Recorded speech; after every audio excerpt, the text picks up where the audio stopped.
Sun டிவில பலரும் விரும்பி பார்த்துக்கிட்டு வரக்கூடிய ஒரு சீரியல் தான் இனியா. 2022ல தொடங்கப்பட்ட இந்த சீரியல் இதுவரைக்கும் 600 எபிசோட்ஸ் கடந்து சக்சஸ்ஃபுல்லா டெலிகாஸ்ட் ஆகிட்டு வருது. இந்த சீரியல் தொடங்கப்பட்டப்பயே பலரும் இதை மிகப்பெரிய எதிர்பார்ப்போட பார்க்க தொடங்கியிருந்தாங்க.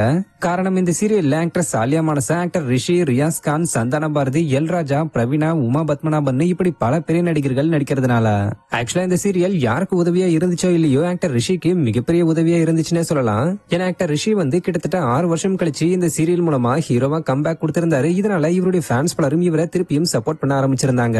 இந்த நிலையில இனியா சீரியல் ஃபேன்ஸ் எல்லாருக்கும் அதிர்ச்சி கொடுக்கிற வகையில ரீசெண்டா ஒரு தகவல் வெளியாயிருக்கு. அதாவது இனியா சீரியல் முடிய போகுதுன்னு கிளைமேக்ஸ் எபிசோட் கூட கூடிய சீக்கிரம் எடுக்க போறதாவும் சொல்லி ஒரு தகவல் சோசியல் மீடியால வைரலா பரவிக்கிட்டு வருது.